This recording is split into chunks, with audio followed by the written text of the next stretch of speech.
Hi guys, welcome back to our channel Satya's vlogs. ఇక ఆలస్యం చేయకుండా మన వీడియోలోకి వెళ్ళిపోతాం. ఈరోజు మీ అందరికీ నేను షార్ట్గా క్విక్గా అయిపోయే అటుకుల రెసిపీ చెప్పబోతున్నానండి. ఈ అటుకుల రెసిపీకి మనం ముందుగా ప్రిపేర్ చేసుకోవాల్సిన సన్నగా కట్ చేసి పెట్టుకోవాలి క్యారెట్, పొటాటో, ఆనియన్స్. అటుకులను కూడా ముందుగా నానబెట్టేసుకుని పక్కన పెట్టేసుకోండి. స్పైసీ కోసం మిర్చి మీరు ఎంత అయితే ప్రిఫర్ చేస్తారో అంత నీట్గా అన్నీ పక్కన పెట్టేసుకున్న తర్వాత ఫస్ట్ ఆయిల్ వేసేసుకోండి. మనకి ఈ రెసిపీ ఏంటంటే పిల్లలు అప్పటికప్పుడు స్నాక్ కావాలని మాకు ఏదో ఒకటి తినాలని అన్నప్పుడు ఫాస్ట్ ఫుడ్స్ మనం అలవాటు చేయకుండా అప్పటికప్పుడే ఇంట్లో ఒక అటుకులు ఒకటి ఉంటే సరిపోతుందండి.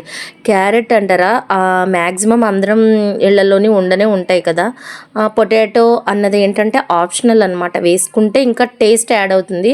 ఇక ఏ ఉంటే అవి కొన్ని బఠానీ ఉంటాయి కదా, పచ్చి బఠానీ, గ్రీన్ బఠానీ, అవి కూడా వేసుకోవచ్చు. అంటే మన హెల్దీని బట్టి పిల్లలు ఏవైతే ఇష్టపడతారో వాటిని బట్టి అవన్నీ టేస్ట్ కోసమే. మ్యాక్సిమం మనకి క్యారెట్ ఒకటి ఉంటే సరిపోతుందని నేను చెప్తున్నా. ఆలు కూడా ఉంది కాబట్టి నేను ఆలు కూడా యాడ్ చేశాను. ఫస్ట్ ఏంటంటే పల్లీలు వేయించేసుకోండి. ఆ పల్లీలు కూడా మీ పిల్లలు ఎంతైతే ఇష్టపడతారో ఎక్కువ తక్కువ, క్యాష్యూస్ ఇవన్నీ కూడా మన ఇష్టాన్ని బట్టి మన పిల్లలు తినేదాన్ని బట్టి యాడ్ చేసుకోండి.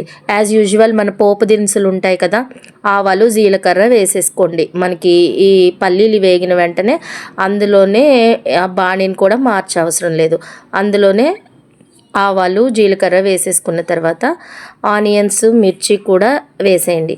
ఆ తర్వాత అవి కొంచెం వేగిన తర్వాత క్యారెట్, పొటాటో కూడా సన్నగా తరిగి పెట్టుకున్నాం కదా, ఇవన్నీ కూడా వేయించేసుకోవడమే. మనకేంటంటే ఈ ఆనియన్స్ అన్నవే కొంచెం పచ్చిగా ఉండకుండా అవి కొంచెం రెడ్డిష్ బ్రౌన్ షేడ్ వచ్చే వరకు మనం వేయించుకుంటే దానికే టైం పడుతుందండి, అంతకు మించి ఏం లేదు. దాని తర్వాత ముందుగా మనం నానబెట్టుకున్నాం కదా, కొంచెం వాటర్లో వేసి ఈ అటుకులు నానబెట్టుకున్నాం కదా, ఇవి బాగా బ్రౌనిష్ కలర్ వచ్చేంత వరకు వేయించుకుని ఆ తర్వాత వాటిని ఇందులో వేసేసుకోవడమే. ఇంకొక విషయం ఏంటంటే మనకి సాల్ట్ ఇందులో యాడ్ చేస్తే డ్రైగా అయిపోతుంది కాబట్టి ఒక్కొక్కసారి మనం సరిగా కలపకపోతే, హడావుడిగా కలిపితే ఒక చోట ఎక్కువ తక్కువగా ఉంటుంది. సో నేనేం ప్రిఫర్ చేస్తానంటే మనం ముందుగా నానబెట్టుకున్న దాంట్లోనే మనం అటుకుల్లోనే సాల్ట్ జల్లేసుకున్నాం అనుకో, వాటర్ అంతా తీసేసే వేస్తాం కాబట్టి, అంటే వాటర్లో కడిగినట్టుగా చేసేయాలన్నమాట. అటుకులు ఎక్కువ నానకూడదు, లేదంటే ముద్దలా అయిపోతుంది అనమాట.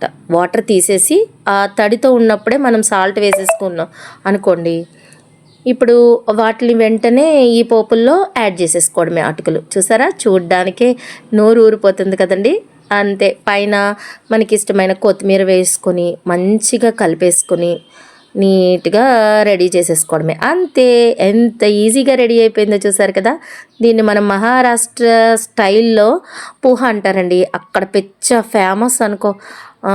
అటుకులతో ఈ పోహా అంటే పిల్లలు వెంటనే పరుగులు తీస్తారండి. సో నేను ఇది మీకు ఈజీగా చాలా 2 నిమిషాల్లోనే అయిపోయింది కదా, దీన్ని మీకు ఇంట్రడ్యూస్ చేయాలని, పిల్లలు మారం చేసిన వెంటనే ప్రిపేర్ చేసేయడానికి ఉండాలని ఈ రెసిపీని మీకు ఇంట్రడ్యూస్ చేసేసాను. మరి మీ అందరికీ కూడా తెలిసే అనుకుంటున్నాను. తెలియని వాళ్ళకి ఒక్కరికి ఉపయోగపడినా కూడా మన వీడియో విజయం సాధించినట్టే, అంతే కదా. మరి ఇంక ఇప్పుడు మనం ఏం చేయాలి, మన వీడియో నచ్చేసింది కాబట్టి అందరూ లైక్ ఇచ్చేసుకోండి. ఇలాగే మరిన్ని మంచి మంచి వీడియోస్ కోసం మన ఛానల్ని సబ్స్క్రైబ్ చేసుకోండి. ఓకేనా? Thank you.